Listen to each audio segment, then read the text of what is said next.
Magandang gabi, Luzon, Visayas, Mindanao. Kayo po ay nanonood sa Banatero sa SMNI. Ako po si Boss Dada. Ako po si Coach Oli. At ako naman, si Master Judea. Magandang gabi po sa inyo lahat. Kumusta? Naku, kamusta naman kayo dyan, mga kababayan natin sa Pilipinas? Kayo dyan, mga partners, kamusta ba mga kapatid ko sa Banateros? Well, eto na nga ang problema. Yung Mac pala namin, walang Zoom. Kasi... At nakalimutan ko yung password ko, yung cloud password ko. Kailangan makapag-download. Kaya ito, buti na lang meron tayong Android. Kaya kahit pa paano, makapag-live pa rin tayo. Tuloy ang SMNI. Tuloy ang SMNI. And bukas, mag-download na tayo para Hindi kasi para sa kaalaman lang ng ating mga tagapanood, tayo po ay kakagaling na namin sa isang napakalupit na event ng KLC Hong Kong at halos kakarating lang namin sa hotel para dito sa Banateros sa SMNI. Alam naman natin, hindi kompleto ang ating mga gabi kung hindi nyo makikita ang mga pagmumukhang ito. Hindi ba? Ayan. So, mga bossing, nako, pag-usapan natin yung simultaneous na rally na naganap kahapon. Buong Luzon, Visayas, Mindanao, nagkaroon ng sabay-sabay na gathering, and then yung mga kababayan din natin sa abroad, nagkanya-kanya din sila. Meron nga, ang pinakamalaki is yung maisog na ginanap dito sa Hong Kong. Kasama natin ang KLC at syempre yung mga OFW dito sa Hong Kong. Dito sa South Horn Stadium, halos napuno yung stadium na yan. Kagabi, sa live naman ni Ann Harot, ipinakita naman niya yung maisog rally sa Paris. Siya naman yung Banateros ating Banateros vlogger dyan sa Paris. At sa iba't iba pang lugar sa buong mundo. Ngayon, ang tanong, sa tingin ba ninyo mga Banateros, ano ang epekto nito? At kung kayo ang nasa poder, ano kaya ang nararamdaman nyo ngayon? Ikaw muna. Ako muna? Mauna ka na. Alright. So para sa akin, ito talagang ang mga Pilipino hindi talaga nagbibiro, no? So ibig sabihin, pagka may nireklamo ang mga Pilipino, so ibig sabihin totoo. At ito po ay patunay dahil sa iba't ibang panig ng Pilipinas ay nagkaroon po ng paggalaw. Nagkaroon po ng sinasabi nating maisog o itong rally kung saan ipinananawagan natin yung ating hinaing sa gobyerno. So pero ito maliban doon sa seryoso, ito ay napakagandang bagay dahil ang sabi nga nila, 'di ba, kapag sabay-sabay tayong sumigaw, mas malakas at siguradong mas lalo tayong maririnig. Lalo na itong mga nagbibingi-bingihang mga politiko, 'di ba? So maganda po ito. Sabay-sabay na sumigaw, sigurado naman maririnig na tayo ng mga yan. Coach Oli, kung ikaw ang... Ako naman bago ako magsalita, i-check ko muna yung calendar ko.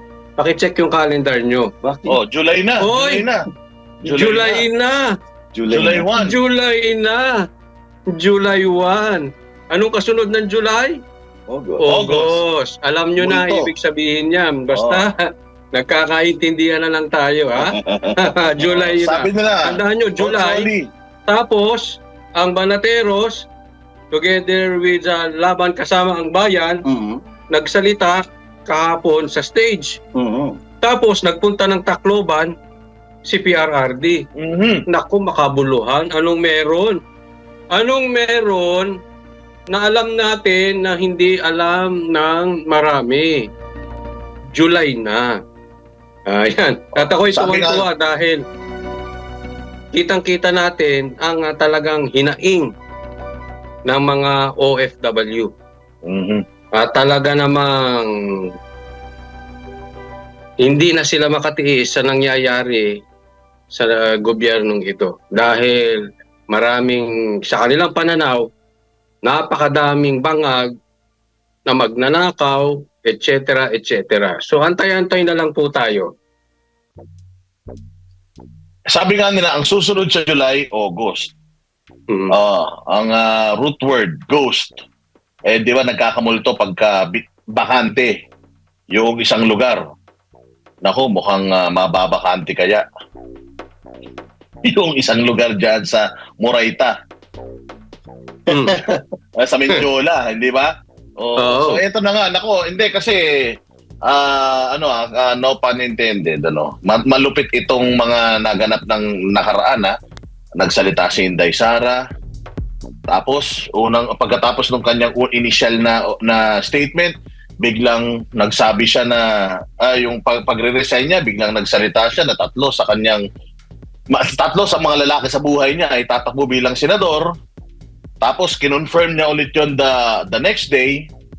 Tapos biglang National Day of Protest, nawindang, nagulat yung sambayanan dahil biglang may mga kaliwat kanang naganap na pagkilos at pagpapahayag ng hindi na masaya sa mga nangyayari sa Pilipinas. So, nagsalita din dito si dating Pangulong Rodrigo Roa Duterte at sinabi niya na huwag kayo maniwala dyan kay Inday. Matanda na ako. Oo, at nawindang din ang mga Pilipino tungkol doon sa sinabi ni PRD. Ano sa tingin nyo?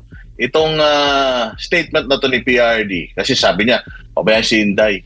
Nagbibiro lang yan. Ano sa tingin nyo? Ako naman, mauna. Sige, Okay, ako naman mauna. Ito sa tingin ko dito, marami na naman mga bangag vloggers maasar kay PRRD kasi, di ba? Sasabi, nako, naglalaro na naman si PRRD nito. Kayo, bahala kayo kung anong ibig nyong anong unawa nyo sa sinabi ni PRRD na yon, di ba? Pero kung ikaw ay nag-iisip, nakakatuwa yung sinabi ni PRRD na yon. Para silang ginagawang tanga, no? Anyway. Coach Oli, pupunta ka pa sa Tacloban para lang sabihin mo na nagbibiro yung anak mo? Oo, di ba? Oo. Pero kasi hindi, alam mo naman kasi yung mga yan, yung iba dyan, talaga mahihina ang utak. Karamihan ng bangag vloggers, hindi to mahina. Kaya talagang, anyway, kung ano man ang basa nila dyan, bahala sila. Di ba? Basta, kitang-kita naman kung bagat may sinasabi kung dun sa Bible merong signs of time na nakikita natin Andyan na yung hakbang ni Sara. Andyan na yung hakbang ni Baste. Andyan na yung hakbang ni PRRD. Andyan na yung hakbang na Maisog. Andi dito pa ang Banateros at kasama ang Laban Bayan. Kasama ang bayan, Pilipinas sa mahal. May nagmaisog. Nagmaisog Sa Hong Kong din. Ano pa? Kayo nang bumasa kung ano. Okay. Well, para sa akin naman, ito ay patunay na talagang hindi pa ulyanin si PRRD. Okay? Kasi lagi na lang sinasabi, si PRRD huwag paniwalaan kasi ulyanin. Ulyanin na raw, sabi ng mga kalaban, di ba? Sabi ng mga vloggers, sabi rin ng mga ibang politiko, medyo tumatanda na raw si PRRD. So ito ay nangangahulugan lang na talagang hindi sila totoo sa sinasabi nila. Kasi kinakagat nila yung mga sinasabi ni PRRD, sinasabi ni VP Inday Sara. So, tayo, katulad ng sinabi mo, let's go with the flow. Kung anong sasabihin nila, di sayaw-sayaw lang tayo. Kasi mahirap naman sumayaw ng cha-cha kung yung tugtog mo ay disco. Di ba? Kung ano yung pinatutugtog ng mga Duterte, syempre, di sasayawan natin yan. Ganun lang naman sa akin. Napakarami natin nakausap ng mga OFW kahapon. Sinasabi nila na kanilang OFW. Sa tingin nyo, may katotohanan ba yan?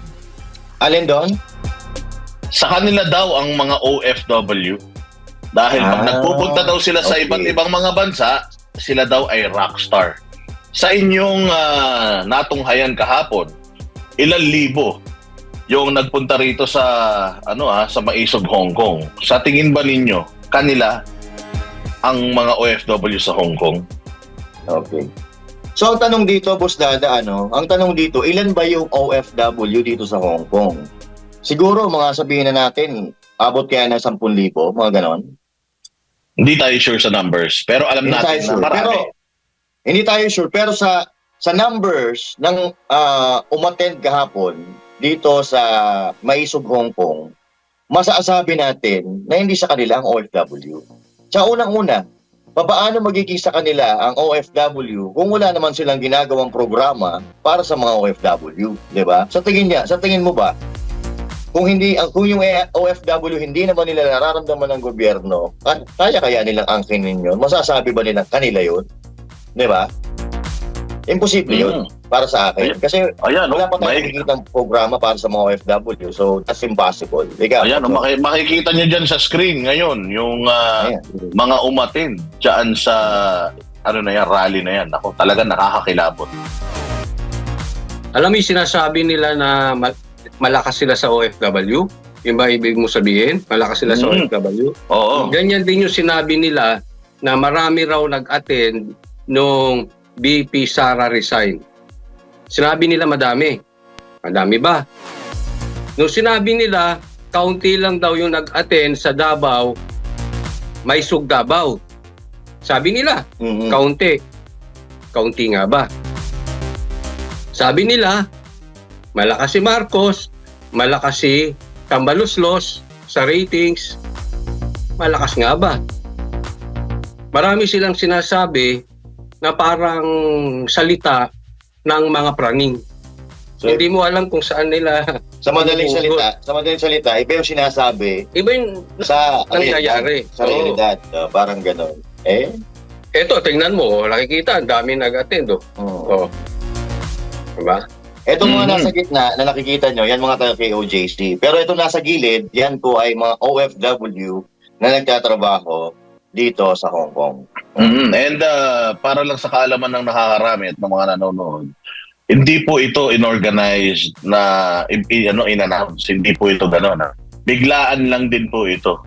Biglaang inopen ito sa public, kaya nakarating yung mga kababayan natin na talagang galit na galit na. Kahapon, lintek ang sigaw ng mga tao. Ang reklamo nila talagang lintek. Yung mga OFW natin na sabi nga nila, nagpapakahirap sila para makapagpadala sa mga pamilya nila, ngayon daw, takot na sila. Stress na nga daw sila dito sa trabaho dahil ibang lahi yung amo nila, iba kultura nun. Stress na sila dito sa trabaho, stress pa sila, lalo na pag nalalaman nilang yung mga anak nila hindi pa umuwi. Samantalang nung panahon daw ni PRRD, safe na safe daw yung mga lansangan. Di ba? Kaya ayan. Dagdagan ko lang din. Sige lang po. Go. No. Baka may gusto kang sabihin tungkol doon kasi marami kayong nakausap Dagdagan ko na lang din yung sinabi mo regarding dito sa mga panawagan ng OFW na actually dito sa mga nandito, sa mga na-interview kahapon na nakausap, naabutan ng mic, no? Wala silang positibo na sinabi patungkol sa administrasyon ni Pangulong Bongbong Marcos. Lahat sila ay galit na galit dahil nga sabi nila ay naloko daw sila. Katulad na lang, halimbawa, yung campaign period na ginamit nilang pangangampanya ay yung ipagpapatuloy yung mga nagawa or nasimulan ni Pangulong Duterte. Kaya ngayon, na hindi naman nangyari, ito ang pinagmumulan, isa sa mga dahilan kung bakit galit na galit itong mga OFW dahil kumbaga sinakyan nila yung pangalang Duterte pero nung nanalo na, parang etsapuera na. So, ganun ang tingin ko dito. Hindi sa kanila ang OFW. Yun lang ang masasabi ko. Saka doon sa mga kababayan natin hindi pa napanood ito, yung nangyari kahapon dyan sa Hong Kong. Panuorin nyo, nasa SMNI naman yan. Diyan sa kapartner mo sa balita at serbisyo diyan sa YouTube. So, panuorin nyo. Ang ganda ng mga sinabi ng mga kasamahan natin diyan. Mga Banateros, sila Ka Eric, Dr. Abadoy. At yung mga kasama pa natin, mga DDS vloggers, nagsalita rin sila. Mapapanood nyo po lahat yun. At saka, kaya po wala si Banat Bay ngayon dahil lahat ng kanyang lakas, energy at boses inubos nila dyan kahapon. Kaya ngayon, walang boses yung mama.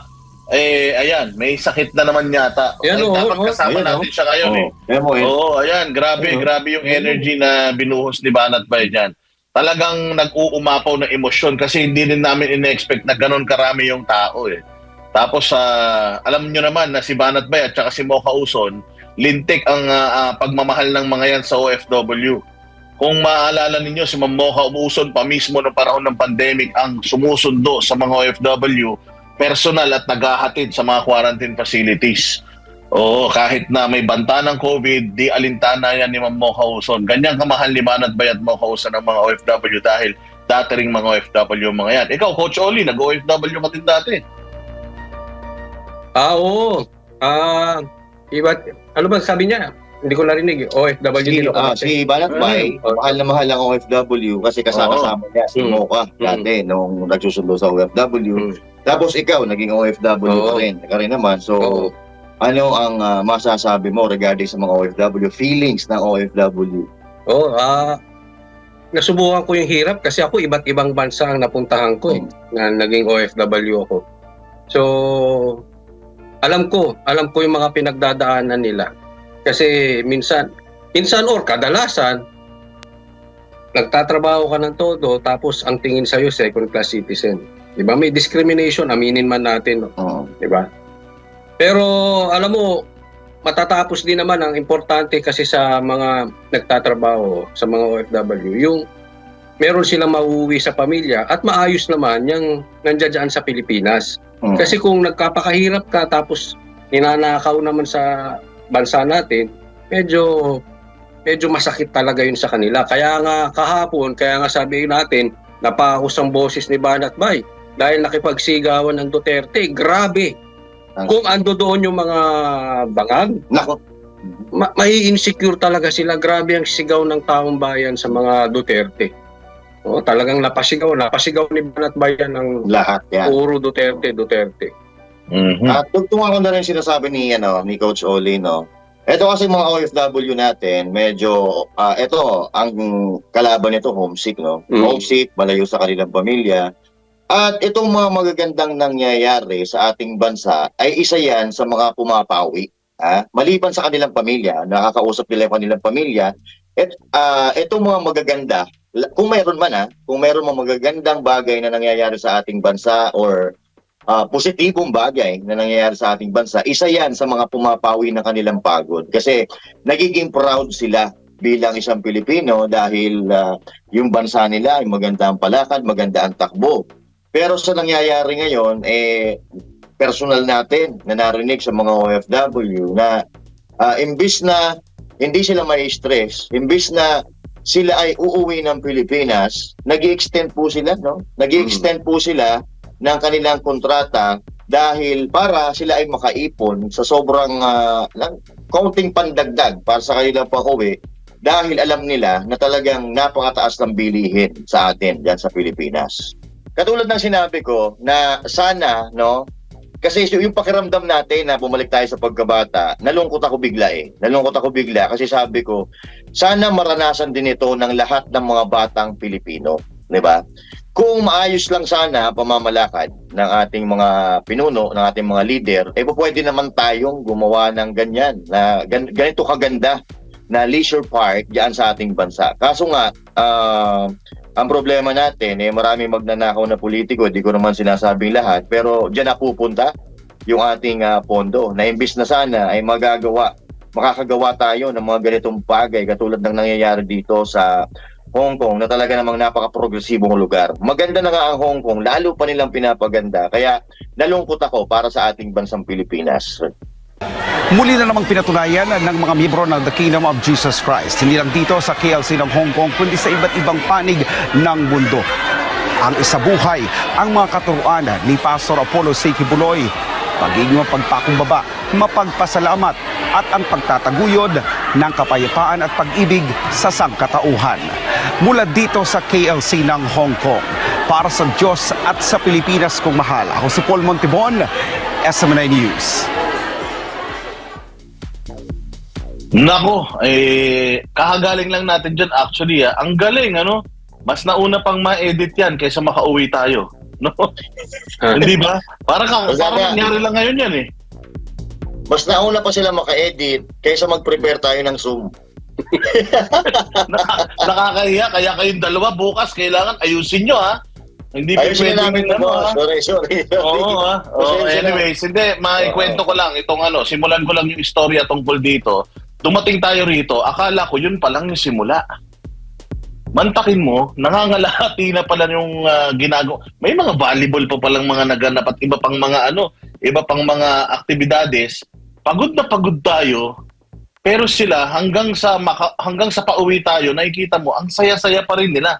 Nakasakay na tayo sa sasakyan kanina, may mga kumakaway pa sa atin. Hindi ko ine-expect na isang buong maghapon na event pala to, Pero grabe yung energy, grabe yung disiplina, walang magulo, walang pasaway. Talagang pag sinabi ganito yung gawin, talagang ganun yung ginagawa nila. Tapos grabe, ang talented ng mga taga Kingdom of Jesus Christ, Sobra, yung nagugulat ako dahil yung mga ibang kakilala natin sa SMNI, nagulat ako nasa music ministry. Si Paul Montibon, nagulat ako, ang galing kumanta. Si Jade, ang galing kumanta. Si MJ Mondihar, ang galing mag-breakdance. Ay, hindi pala nag-breakdance si MJ Mondihar. But anyways, sobrang galing talaga ng mga taga Kingdom of Jesus Christ, At saka nag-uumapaw yung kanilang energy. Doon ka talaga mapapatanong, Kasi ang dami na talaga nilang problema, saan talaga nila hinuhugot itong saya na ito, energy na ito, itong ganitong klase ng mga celebration. Alam mo, isang malaking palaisipan talaga sa akin. Alam mo, kaya iniisip talaga ng ibang tao na kulto ito Kasi this is out of the ordinary, Extraordinary talaga itong Kingdom of Jesus Christ, Coach Oli and Master Judea. Alam niyo itong itong event na ito, kung para sa akin, naaalala ko yung intramurals, intramurals, tapos yung palarong pambansa, yung mga ganyan. Kasi yun naman yung mga PBA, NBA, nagtataka ako, nabibilib ako dito sa KOJC dahil kaya nilang mag-conduct ng mga ganitong mga event. Super dami talaga. And yet, very organized and synchronized yung mga galawan nila. At tama yung sinasabi mo. The right term is multi-talented. Itong mga ito. Yung makikita mong pasimple-simple lang, yung pala marunong magpiano, marunong kumanta, marunong maggitara. So napakagaling ng KOJC at napakagaling talaga nung naisip ni Pastor Apollo Kibuloy. Kasi dito sa kanila, kahit hindi mo talent, kung pwede kang turuan, tinuturuan ka talaga nila. Lalo-lalo na kung may talent ka or may nakikitang talent mo na hinahasa. Pero kahit sila, yung talent, hindi yun ang talent mo, kaya ka nilang turuan para gumaling ka doon sa bagay na yun. Kaya sabi ko, napakagaling dito. Believe na believe talaga ako. Kaya ako, hands up, dalawang kamay, taas ang dalawang kamay ko dito sa mga taga KOJC. Kasi sila, tsaka kahit sila maraming alam, hindi po sila yung mayayabang. Di ba? Hindi sila mayayabang. Ito, ito, kukwento ko sa inyo, maiksi lang. Itong mga may matataas na katungkulan diyan sa KOJC or kahit na sabihin natin sa SMNI, hindi yan mayayabang, hindi mo yan makikita nag-iinarte. Kahit matataas na katungkulan nila, makikita mo yan na nagwa-washing ng mga sasakyan, nagkakarwas. Oo. Hindi katulad ng iba, umatangat lang sa buhay, akala mo yung mga hari na. Pero dito, sa KOJC, wala silang tinitingnan na boss, wala silang tinitingnan na nakakangat, pantay-pantay ang pagkilala nila sa bawat isa. Dahil, bakit? Pare-pareha sila, multi-talented, at pare-pareha sila. Humility. Yan, humility. Yeah, that's the right word. Mababa ang kanilang loob kahit na sila ay somewhat alam nila na mas magaling sila sa iyo. Pero alam mo lagi they always keep their 2 feet sa ground. Coach Oli. Multi-talented na, humble pa. Halimbawa na lang, si MJ Mondihar, napakagaling na anchor. Nagtuturo din pala yun. Cameraman pa, yung kuha sa Disneyland. Karamihan dyan, siya ang kumukuha dyan. Si MJ Mondihar. Kahit si Ma'am Hana, napakagaling na anchor. Host din. talagang all around sila dyan. Tsaka hindi yung, ay, loko, mag-anchor ako. Oo. Bakit? Wala silang ganun. Under I kita. know my job. Walang ganon. I know my job. Walang ganon. Wala. Mm-mm. Pero ito Coach Oli, Boss Dada, baka isipin nila, sinasabi lang natin to dahil kasama tayo dito. Diba? Pero ito lang, sa totoo lang, actually you can see it for yourself. Kahit pumunta kayo dyan sa Kingdom Davao, sa KOJC Davao, makipag-coordinate lang kayo sa mga taga KOJC at pumasok kayo doon, kung mapapasukin kayo, para malaman ninyo or maramdaman ninyo na tama o totoo itong sinasabi namin.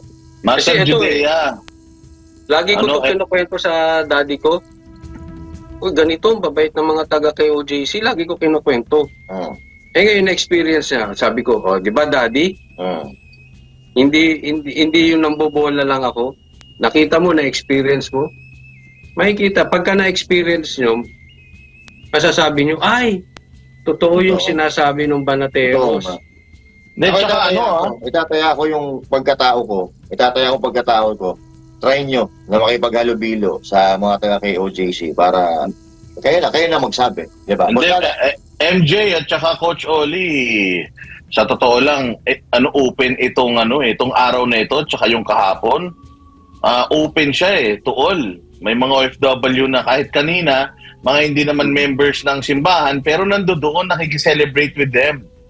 So, hindi lang kami makakapagpatunay ng lahat ng ito, pati yung mga OFW natin dito na nakiselebrate sa Hong Kong na iba-iba din ang reliyon, talaga naman, again si Pambansang Loyal, yan ay kapatid sa pananampalatayang Islam Pero, di ba, pero nakita mo na hanga siya dito sa pamumuno ni Pastor Apollo Kibuloy. Madagdagan ko lang, itong mga OFW natin, kasi mga OFWs din itong mga ito itong mga members ng KLC. Alam mo, isang araw lang ang day off niya, isang linggo. Pero sobrang pagod ng mga yan sa trabaho nila, nakuha pa nilang makapag-practice.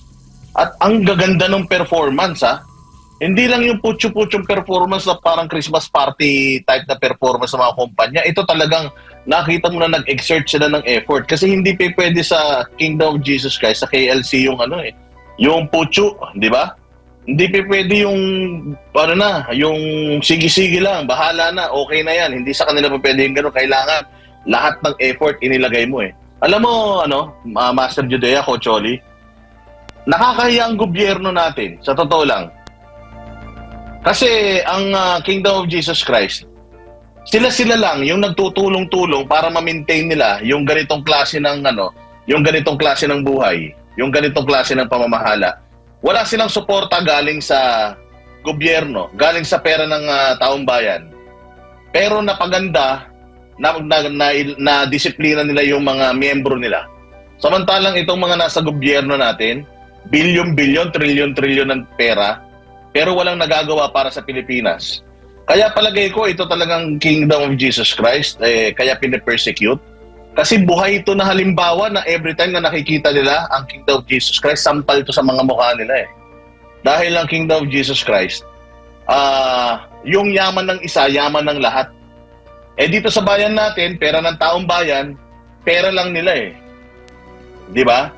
So talagang nananawagan tayo sa gobyerno. Napakasimple lang. Pumunta lang kayo sa Kingdom of Jesus Christ. Tingnan nyo kung paano nila pinapagana, kung paano nila ginagawa itong pamamalakad nila sa actually maliit pa nga ito kumpara sa Pilipinas Pero kung kaya ng Kingdom of Jesus Christ, palagay ko kaya din ng Pilipinas Kung matino lang yung kung matino lang yung leader, di ba? Hindi magnanakaw. Well, actually, you are right. Correct na correct yung sinabi mo. Kaya eto, nami-maintain nila. Isipin nyo si Pastor Kibuloy, wala kumaga, ibig sabihin, yung pinuno nila, wala. Pero, nami-maintain nila. Kung ano sila, mula nung pinipersecute si Pastor Apollo Kibuloy, ganun pa rin. Walang nagbago. So, ibig sabihin, Yun ang leader. tsaka wala kasing corrupt. Hindi weak. Wala kasing corrupt dito sa KOJC. Walang corrupt dito sa KOJC. Kaya, nami-maintain nilang maganda yung kanilang sambahan, yung kanilang komunidad, di ba? Hindi katulad sa ating gobyerno na kanya-kanyang bulsa. Tigilan nyo na nga yan. Tigilan nyo na yung kabubulsa. Maawa naman kayo sa mga Pilipino. Alam mo kung bakit? Totoong leader kasi si Pastor eh. Yan. Hindi na magnanakaw, totoong leader pa. Kaya kita mo, alam mo kung papanurin nga, tama si Boss Dada, kung papanurin to ng mga politiko natin, yung sistema lang, ang dami nilang mapupulot. Yung awarding na lang, ang tulin. Pantulin. Very systematic to. Walang binatbat sila Mr. Ayuda dito. Dire-diretso eh. No? Napaka-smooth. Dire-diretso yung awarding. Abot ka lang ng abot. Ganyan. Kahit nagpapalit pa ng ano, di ba? Tayo. Nagpapalit yung magbibigay. Pero smooth, dire-diretso, smooth sailing. Talagang organized talaga sila. Alam na alam mo na aral talaga itong mga tao na ito. No? Grabe. Boss Ayan. Dada, medyo Ano na tayo? ata daw tayo. Overtime na tayo. So, final message para sa akin. Final message na tayo. Maraming salamat sa KLC of Hong Kong. Siyempre, sa Kingdom of Jesus Christ. At sa pamunuan ng SMNI, siyempre kay Pastor Apollo C. Kibuloy. Dahil, once again, nag-perform ka na naman ng milagro. Napaka buti ng iyong puso sa kabila ng nararanasan mong problema, hindi ka humihinto sa pagbibigay ng saya sa kapwa mo. Kaya maraming salamat sa iyo at syempre, maging proud ako, palagay ko proud na proud ka sa mga taga Kingdom of Jesus Christ dahil kahit wala ka, gumagana sila like a clockwork, sabi nga nila. So again, maraming salamat Kingdom of Jesus Christ, Pastor Apollo Kibuloy, SMNI, sa lahat ng mga kasama natin araw-araw mula mo sa pagdadrive sa atin, pag-pick up sa atin sa hotel, papunta ng mga functions, and then sa napakasarap na pagkain inahain niyo po sa amin. Maraming salamat po. At yun lang po, siguro ibibigay ko na kay Master Judea yung last na message niya. Ako hindi ko na pakahabaan, no? Pero banggitin ko lang, yung mga awarding kanina, may premyo pa yan, ha? Ganon sila mag-alaga. Napakaganda talaga. Wala akong masabi. Talagang ang daming matututunan ng gobyerno natin. Yung na lang pag hindi magnanakaw ang leader, ang daming ma-accomplish. Pagpalain po kayo ng mas marami pa, KOJC, SMNI, KLC, Pastor Kibuloy, maraming salamat at pinapakita nyo sa amin ang tunay na pagmamahal. Salamat. Salamat, Pastor Kibuloy. Okay. So sa akin, ganito na lang, sana yung mentality or yung mentality ng mga Pilipino ay maging katulad ng mentalidad ng mga taga-KOJC. Kalmado, matatalino, mapagkumbaba, at higit sa lahat, lumalaban ng patas. Marunong maghintay. Diba? Marunong maghintay, marunong magsakripisyo. Hindi lang puro reklamo. Sa bagay, naiintindihan naman natin kung bakit nagre-reklamo dahil medyo hirap nga talaga. Pero, maging positibo lang po tayo. Kumapit lang tayo sa panalangin, kumapit tayo sa Diyos. Pasasaan ba at pasasaan? At patatapos din lahat ng paghihirap, lahat ng mga nangyayaring kaguluhan sa ating bansa. At wag naman sanang lumala pa. Yun lang sa akin, panalangin ko, na magkaisa ang mga Pilipino para sa ikabubuti ng pinakamamahal nating bansang Pilipinas, labanan ang mga korap, labanan ang mga tiwaling politiko, magsama-sama po tayo. Kung pangarap ninyo na gumanda-ganda ang buhay ng mga Pilipino at gumanda ang Pilipinas, kasama niyo po kami dyan. Kami mga banateros, kasama ng mga ibang DDS vlogger na sumusuporta din para sa kagandahan, kasaganaan at katahimikan ng bansang Pilipinas. Once again, maraming salamat SMNI, KOJC at lalo-lalo na kay Pastor Apollo Kibuloy.